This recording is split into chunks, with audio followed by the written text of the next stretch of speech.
Welcome to the Deep Dive. We're the podcast where we take a whole stack of information and really try to pull out the most important insights for you. Yeah, it's the goal. Today, we're diving into a really fascinating guide. It's called Public Influence, a guide to op-ed writing and social media engagement. Mm-hmm. And this deep dive is, well, it's for anyone who wants to understand how public commentary works, Mm-hmm. but maybe more than that, how to navigate the digital world Yeah. and why it actually matters to get your voice out there. And what's really interesting, I think, is how the source points out this kind of dual role public commentary plays. Oh, how so? Well, it's not just about influencing public opinion, right? It's also a way for the writer to boost their own knowledge, their research, even their professional profile. Right. That's a great point. It sort of reframes it, doesn't it? Not just Yeah. broadcasting, but learning too. Yeah. Like a shortcut to being well-informed yourself, maybe. Exactly. It suggests you're not just delivering knowledge, but gaining it, refining it through that engagement.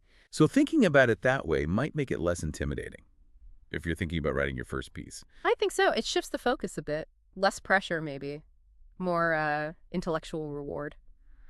Okay, so our mission today Let's do it. is to give you a comprehensive overview, how to craft impactful public commentary from, op-eds to social media, Yeah. all based on the insights in this guide. Okay, let's start with the classic, the op-ed. We hear that term all the time, but what exactly is it and how's it changed? Well, historically, op-ed literally meant opposite the editorial page, in the big broadsheet newspapers. Okay. These were signed pieces, so they were clearly individual opinions, not the paper's stance. Got it. Today, though, op-ed and opinion piece, they're pretty much used interchangeably. The main thing is they're opinion writing, published lots of places now, not just print. So forgetting the history for a second, Mhm. what makes an op-ed actually work today? What are the key principles? The guide suggests thinking about it like questions and answers. The writer poses a question, ideally, something kind of puzzling or relevant, and then lays out their answer. That's the argument. Mhm. And even if a question isn't explicitly answered, the piece should, spark conversation around that main idea. Okay, now here's something the guide really emphasizes, and I find this fascinating. The news peg. Oh, absolutely crucial. Why is that so important? Well, the news peg basically answers the why now question. Right. It links your argument to something happening now, a current event, a recent report, an ongoing debate. And you need that up front. Definitely, near the beginning.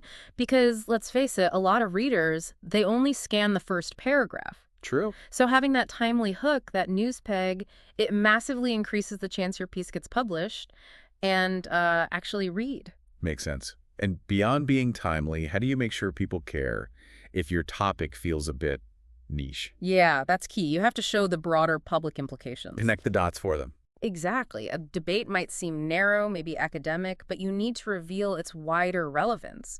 How does it affect them? What's really at stake for society? The guide also gets into finding your public writing voice. This is interesting. Does storytelling work? Is rage okay? Sarcasm. It explores a whole range, like Thomas Friedman's style, kind of folksy, uses lots of metaphors to link abstract ideas and concrete stuff. Right, I know his style. Though, he's gotten flack for maybe repeating himself stylistically. Hmm. Then there's someone like Margaret Wente who uses, snark, to expose hypocrisy, absurdity. That can be effective. Memorable, definitely, but it can also come across as insensitive sometimes. And the guide even mentions satire, like a piece by Lisa Pryor about heterosexual couples that was quite surprising. So with all these different styles, what's the takeaway for someone trying to find their own voice? Well, first, your voice probably isn't fixed. It'll likely evolve, maybe get tighter, punchier with practice. Okay. And the guide talks about using vulnerability. That can really draw readers in. But there's a catch. Yeah, it notes it can be trickier for women writers because of, stereotypes. Right. And what about swearing? Seems basic, but... Yes, surprisingly contentious. The advice is all over the place. Right. Some say absolutely not, it's unprofessional. Others say use it sparingly, strategically. And some just see it as a personal style choice. So, no easy answer. Not really. The guide does suggest maybe keeping it clean if you're, say, on the job market. But ultimately, it's about what feels right and productive for you and your goals. Okay, let's move from theory to practice.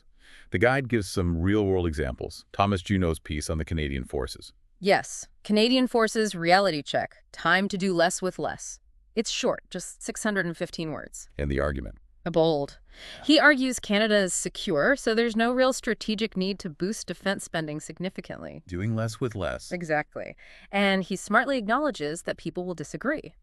What's interesting is the positive feedback he got, even from inside the military. Yeah, he apparently got told it was discussed a lot in government halls. Real impact. That's impressive.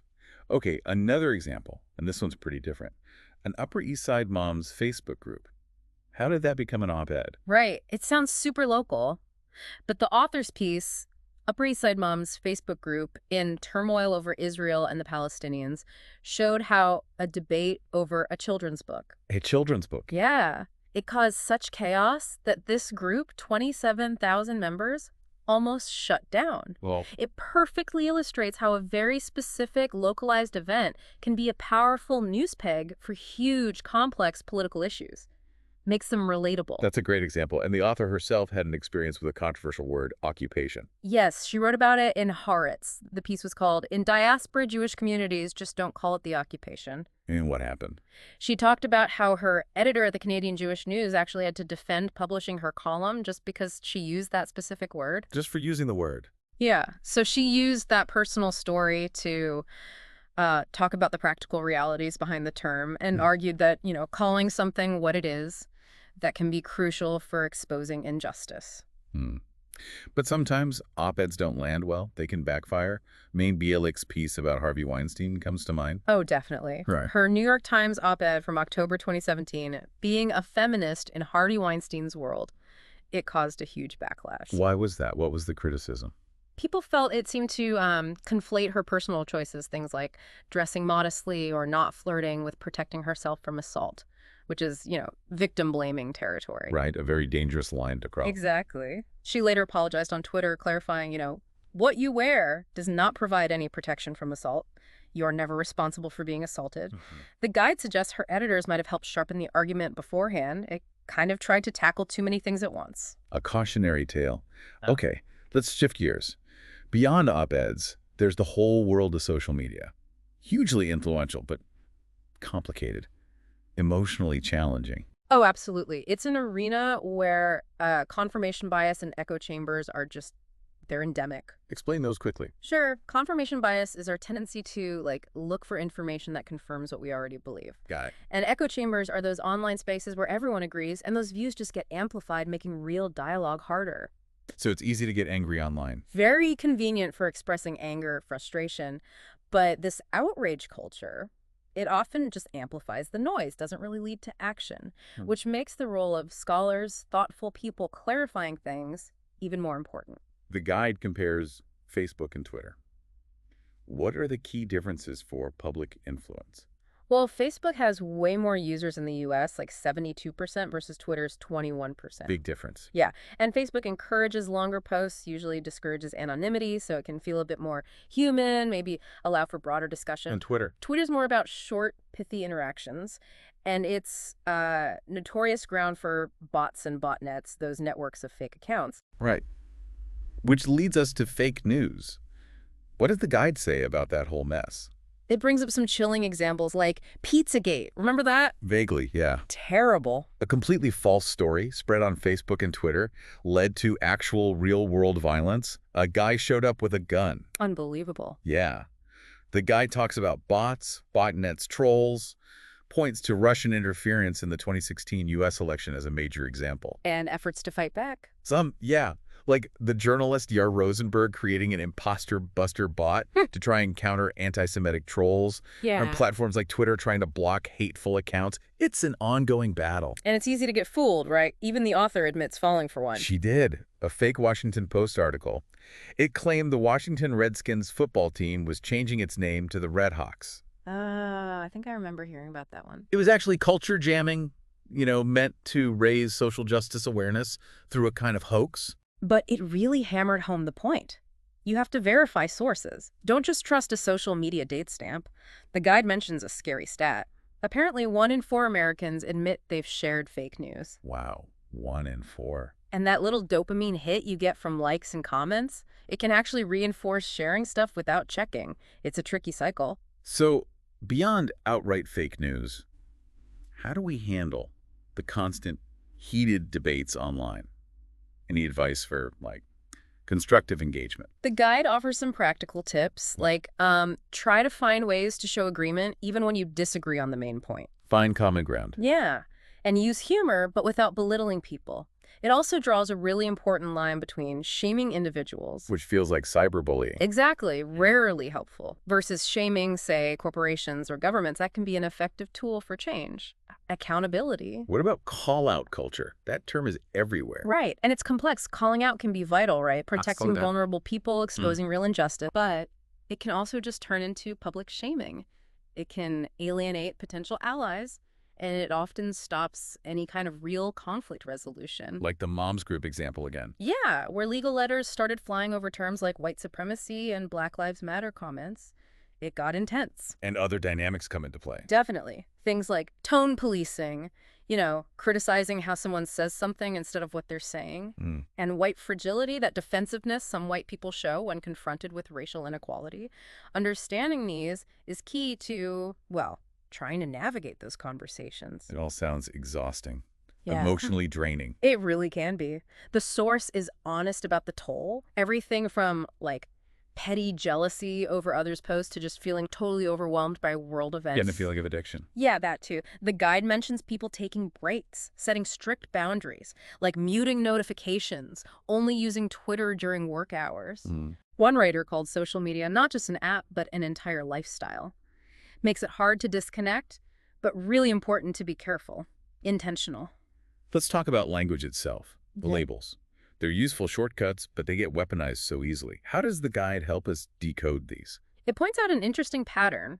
Terms like racism, sexism, Islamophobia, they're mostly used by critics of those things, Okay. whereas terms like Zionism or feminism, they're used by both supporters and critics, but often meaning very different things. That's a key distinction. Yeah. And concepts like privilege, intersectionality, they're understood so differently, sometimes provoke really strong reactions. Labels can signal values, or they can be used to shut down debate. Let's unpack white supremacy. The guide says there are debates even about how to apply the term now. Right. Historically, maybe you thought of like, boo, the KKK, overt violent groups. Yeah. But the guide notes its use has broadened. Even medieval history scholars are grappling with it now. The idea is that understanding whiteness itself is maybe key to understanding racism. So for public commentary. It means recognizing the term carries different weight for different people. You need to be really mindful of context and intent when using it. Okay. What about rape culture? It's been around since the 70s. Still useful? Or has it become problematic? Another debate the guide explores. Does the term effectively name a systemic problem, or is it so loaded it just stops conversation? It gives an example from Carleton University. They had a detailed sexual violence policy, but the actual term rape culture was defined once and then basically never used in the documents. A compromise. Seems like it. Shows how even institutions grapple with the language publicly. Okay, building on these complex labels, let's talk privilege. That one really pushes buttons. It really does. Check your privilege. You hear it all the time. Yeah. But the guide notes critics often push back, saying, well, maybe the person accused doesn't have it, or not for the reasons claimed. It gets complicated quickly. Very. And an interesting point the guide raises is that even something like male privilege can end up hurting everyone because it often demands conforming to toxic masculinity norms. That's a crucial nuance. Yeah. Understanding those layers is vital if you're writing publicly to avoid just, alienating people by accident. And this ties into intersectionality. Directly. Coined by Kimberly Crenshaw. It's about how our overlapping identities, race, gender, class, etc., combine to shape our experiences, especially with discrimination. The knapsack metaphor comes up here. Exactly. Peggy McIntosh's idea. The invisible tools of access that things like whiteness or maleness can provide. The guide even mentions newer terms like sehet, Meaning. cisgender and heterosexual. It's expanding that idea of how different privileges can accumulate. So for commentators. It means recognizing people have multi-layered experiences leads to more nuanced, more impactful arguments, hopefully. Okay, last pair of labels. Zionism and Islamophobia. Hugely charged. Any guidance there? Well, looking at Israel advocacy, the guide observes something interesting.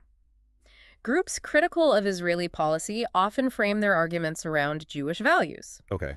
While mainstream advocates tend to use more universal concepts, democracy, maybe LGBTQ friendliness. Different framing. Yeah. The suggestion seems to be maybe focus more on specific policy debates rather than getting stuck on the big ideological labels might move things forward. And Islamophobia.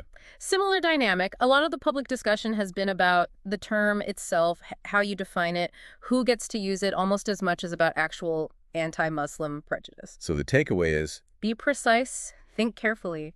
Does using this specific label actually help understanding, or does it just dig the trenches deeper? right. Okay, let's bring this back to academia. All this public engagement blogs, op-eds, should it actually count for scholars? Tenure, promotion? The million-dollar question in academia right now. It's a really lively debate. I bet. The guide mentions Daniel Dresner's experience, for example, and the key insight is that maybe this public work isn't separate from research. It can actually enhance it.